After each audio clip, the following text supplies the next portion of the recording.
આપણા સમાજમાં મોટા ભાગે અનૈતિક સંબંધથી જન્મેલા બાળકોને તરછોડવાનો જૂનો રિવાજ છે. આધુનિક સમયમાં સામાજિક સંસ્થાઓ દ્વારા અનેક વખત જાગૃતિ અભિયાન ચલાવવા છતાં પણ કેટલાક સંવેદનશીલ અને લાગણીહીન લોકો દ્વારા નવજાત બાળકોને નિર્જન વિસ્તારમાં તરછોડવાનો સિલસિલો યથાવત છે. ગણદેવીમાં એક નવજાતને બાપા સીતારામની મઢોલી પાછળ તરછોડી દેવાતા શ્વાને તેને ફાડી ખાતા બાળકીનું કરુણ મોત નીપજ્યું. ગણદેવી પોલીસે તપાસ હાથ ધરી છે.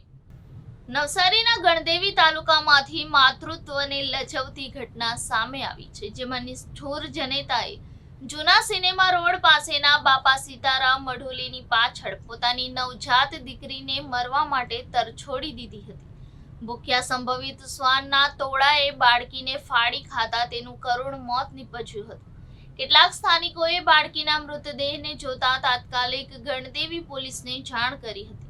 પોલીસને જાણ થતાં તાત્કાલિક બાળકીના મૃતદેહને ગણદેવી રેફરલ સામૂહિક આરોગ્ય કેન્દ્ર લઈ જવામાં આવ્યું હતું. બાળકીના શરીરના અવશેષોને પોસ્ટમોર્ટમ કરવામાં આવશે.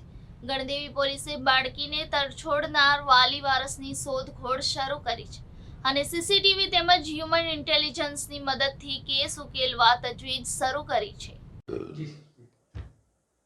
આજ રોજ સવારે 11 વાગે ભદ્રેશભાઈ સંજયભાઈ ભરવાડ કે જેઓ અમારા હોમગાર્ડમાં ફરજ બજાવે છે, એમની ઢોર બાંધવાની જગ્યા છે ગણદેવી બાપા સીતારામ મઢોલીની પાછળ.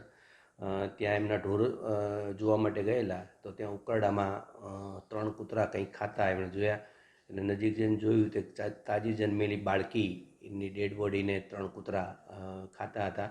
એટલે એમણે કૂતરા ભગાડી મૂક્યા અને એમને જઈને જોયું તો એકાદ દિવસની તાજી જન્મેલી એક બાળકીનો મૃતદેહ હતો. તો એણે તાત્કાલિક પોલીસને જાણ કરેલી. પોલીસે જગ્યા ઉપર જઈ અને કાયદેસર કાર્યવાહી કરી અને આ ભદ્રેશભાઈની ફરિયાદ લઈ અને ગુનો દાખલ કરી કાયદેસર કાર્યવાહી હાથ ધરવામાં આવેલ છે.